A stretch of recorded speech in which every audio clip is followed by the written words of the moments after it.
But let's go ahead and move on. We said we're going to stop talking about these first round quarterbacks. Let's talk about first Kellen Mond. We're going to be talking about non-first round quarterbacks in a minute, but specifically Kellen Mond.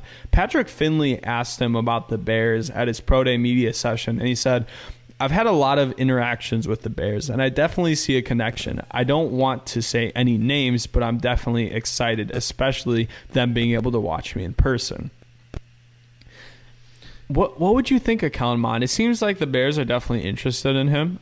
He would be probably, I think that his true value is probably like a third-round pick, but honestly, I can see him going in the second round because of the way there's going to be a run on quarterbacks here. What do you think about him? I like his game. Of course, I'd say the reason why he's not a first-round grade is just because he's not fully polished. His passing is not amazing, but at the same time, he counters that with his ability to move. Some of that creative work, he's not the next Aaron Rodgers, but his ability to kind of innovate within a play is nice to see. Worked out of an interesting scheme with Jimbo Fisher at Texas A&M, which is kind of interesting to note. A little bit different than others. So it makes him kind of a little bit hard to gauge, similarly to a Justin Fields, where people think he holds onto the ball too long, but maybe you can attribute that to, kind of the way the offense is run. But I think I'm intrigued by Kellen Mond. I think that he's someone that if you sit him a year, I think he could take a step up for sure, especially when you start to nail down some of those mechanics that are maybe a little bit questionable. You continue to work on that. You define his footwork and get him ready to play, get his confidence going. And then you also say, hey, like when it gets to the point where you feel like you need to just manipulate the play at hand and just innovate on the fly, then do it. So you kind of just let him to play his strengths, and I think that he's someone that can deliver for you. What's his ceiling? I wish I could tell you. Could he end up being a starter in the league? I wouldn't doubt it. Can he be a franchise quarterback? In my opinion, that's a reach. Yeah, I mean, here's the thing, is going out there expecting him to be the starter is a little bit of, as you said, a little bit of a reach. I think that Bears fans are going to be pretty upset if they don't see them draft at least a quarterback in this draft. It seems like they have to at this point. And if they're not going in the first round, I mean, Kellen Mond would be up there for me as far as like the pick, because he's one of those quarterbacks. He kind of reminds me, not necessarily completely in his play style, but there's some comparisons to Dak Prescott.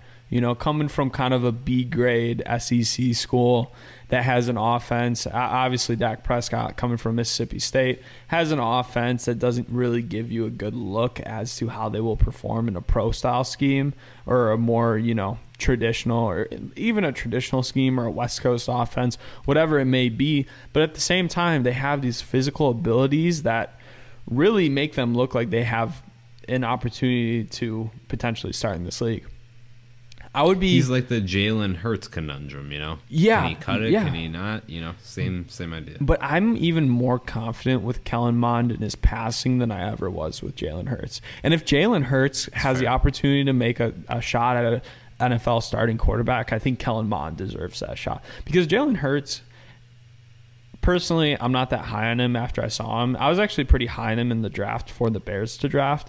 But, after I saw him, it kind of seems like he's going to be kind of a lagger, kind of like lagging behind the curve of quarterback development.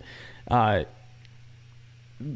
don't know. I'm not a huge fan of Jalen Hurts, but I view Kellen Mond as having that Dak Prescott potential.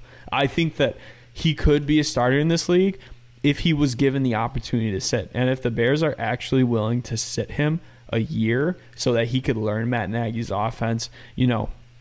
As far as having the physical intangibles, he has all of that. I mean, I believe, if I remember correctly, he was the top, I don't know if he was the top recruit in 2017 or if he was the top quarterback in 2017, but he was a well-known high school recruit. He's good on his legs. People kind of make fun of him because they say he's got kind of a funky stance when he plays. But I mean, who cares?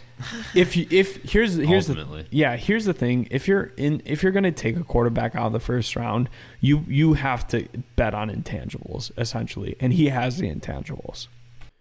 All right, guys, really quickly before we continue with the show, we have to let you know that this podcast is supported by Manscaped, who is the best in men's below-the-waist grooming. Manscaped offers precision-engineered tools for your family jewels, and they obsess over their technology developments. They're trusted by over 2 million men worldwide, and we have an exclusive offer code for our listeners, 20% off plus free shipping using code BEARNECESSITIES, no space, at manscaped.com. Manscaped sent both Reese and I over a bunch of their tools and formulations from their Perfect Package 3.0. And guys, Manscaped is a great company. They wanted us to wait until we try the products to give you guys our honest opinion, and it is a very good product. They have no-nick technology and a little LED light, which helps you get the job done a little bit easier. Both Reese and I have really enjoyed the Lawnmower 3.0 so far, and we're looking forward to trying a lot of their other products. The underwear that they sent us in the box too has been spectacular, and if you guys are into athletics or go to the gym frequently, highly recommend those as well. And guys, really quickly, if you use the same razor on your face as below the waist, guys, that's a little bit nasty. Try to pick up something specifically engineered for that below the waist region with the Lawnmower 3.0. Get 20% off and free shipping with the code BEARNECESSITIES at manscaped.com. That's 20% off and free shipping using code BEARNECESSITIES at manscaped.com. Make sure you check how to spell that in the description. That's going to support the podcast tremendously. Unlock your confidence and always use the right tools for the job with Manscaped. Yeah. No, I mean, he definitely does. I think that the key is what you mentioned is staying him a year. I think you throw him into the fire year one, good luck. You're going to really possibly cap off his potential, but you let him sit, you let him build, develop, you let him learn behind the red rocket, and, I guess the sky's the limit, right? Red rocket to the sky. Sky's the limit. Exactly. And, Andy Dalton, I think that Andy Dalton could afford him the opportunity to actually sit. And again, I mentioned the reason why we have Nick Foles on this roster, and it's because if we draft a quarterback, we probably are not going to see them next year. No matter how painful that is, we are not going to see them next year. So, Kevin Mond, honestly, we're going to go through some other names as well, but he's really high up there as far as a quarterback I'd like to see the Bears take. I'm happy they're showing interest in him. The other guys, I'm going to read off some names. Kyle Trask, we talked a little bit about him. How excited would you be for him to be the Bears quarterback? Personally, I would not be super excited. On a scale of 1 to 10? Yeah. I'll be honest. I'll say a 7. Really? Yeah. Why? Why? Because I have to be real with myself. I have to think that I was giving this man a first-round grade earlier in the year. So I have to revisit why I actually thought that was even possible in the first place. True. The thing with Kyle Trask that I like about him is he's aggressive downfield. His stats also show up pretty well. He makes some good throws outside the numbers. It's a bit of recency bias how far he has fallen, because people were talking about him as a high first-round pick potentially at the beginning of last year. For me, though, man, I see the Andy Dalton comparison. Whenever I watch him, I'm just like, this is like watching Andy Dalton. And specifically Andy Dalton back when he was at TCU. Man, there's a lot of comparisons there, man. And I know, again, the comparison is play style, not performance. But at the end of the day, I view him as someone that has his ceiling really capped off. And if we're going to make a swing for it in not in the first round, I can't bet on a player like that. The next guy, Jamie Newman, someone who was really considered a potential first-round quarterback back when he transferred from Wake Forest. By the way, beautiful school. I don't know if have you ever been there, Reese, to Wake Forest? Never, man. Never even been in the state. Oh, really? North Carolina. I actually took back when I was looking for colleges, I actually took a visit there. That school is a really good school. I don't know if we have any demon deacons on the podcast, but you guys have a beautiful school. The city of Durham, North Carolina, is pretty terrible though, so I'm sorry to inform you that.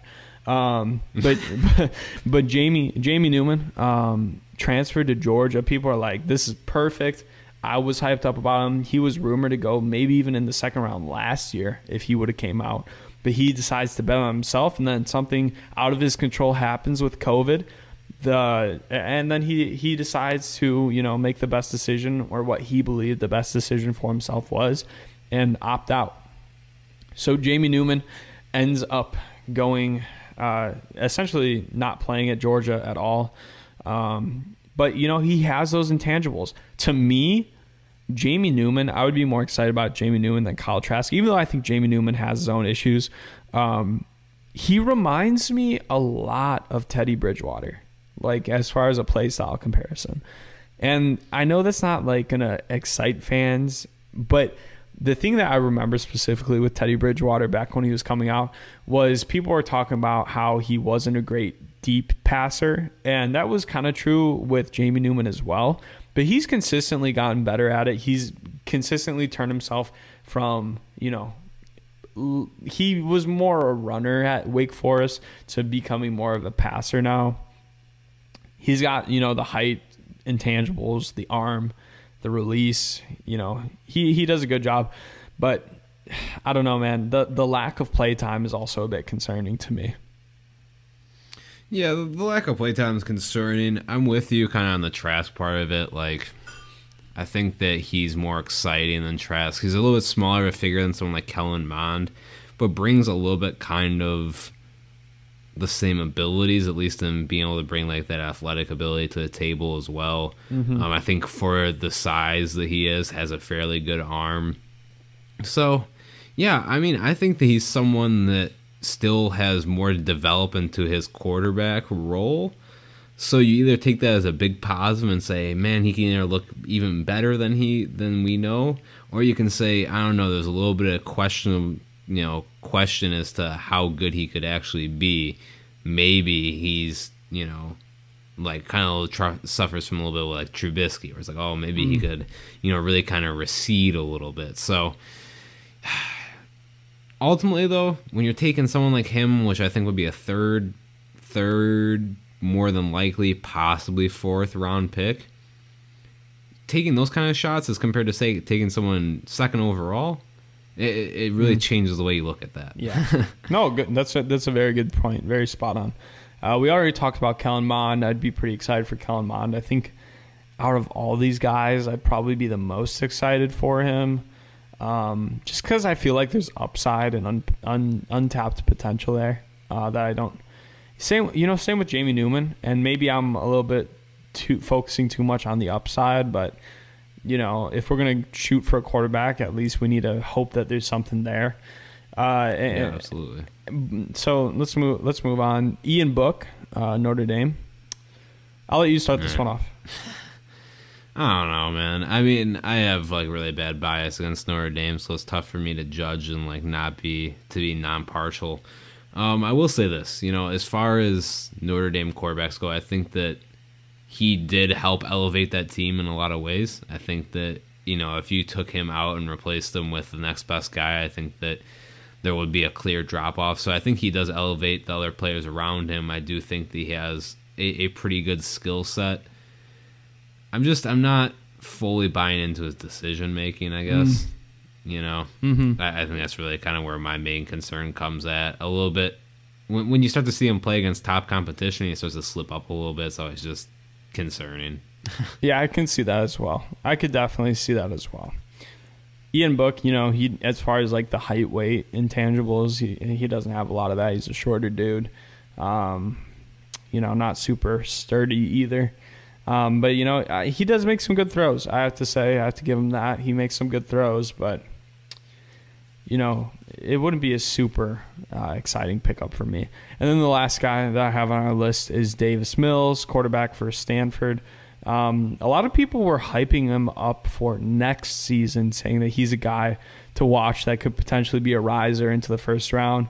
But it seemed like he was tired of dealing with the COVID football season, so he kind of decided to come out early and go to the draft this year. You know, I see what people like from him. He does have a lot of good traits. That being said, I feel like he's one of these guys that people might be talking themselves into a bit. Like, just, I don't know. I think that he's a little overhyped at this point, and I would be intrigued if we landed him, but I wouldn't be super, like, excited, you know? Yeah, of course I'd be intrigued because we hardly ever draft quarterbacks, so I'll take literally anyone. But I think with Mills, yeah, I agree with you. I think that people are talking him up just to get excited about like another quarterback, and I would have liked to see more from him. Because honestly, I just have a bad taste in my mouth of Stanford quarterbacks after Andrew Luck. Right. Kevin Hogan, like, I mean... Ugh. You know, so it's kind of just bad taste in my mouth. Maybe it's kind of, you know, caused me a little bit biased for him, but yeah, not someone I'd actually be really that ecstatic about, but probably just more so ecstatic that they brought in a quarterback. Okay, so out of these guys, who are your 1 and 2 out of non-first round guys? Mond. For 1? Mond's 1? Mond is 1, clearly. Okay. And then I think that, you know what? Throw in Jamie Newman. Yeah. You know, I was going to say Trask, but I think Jamie Newman, I like his game, man. I think that there's a lot of uncertainties about him, but there's just, you know, you watch a little bit of that tape. You watch him play at Wake Forest, not a huge program.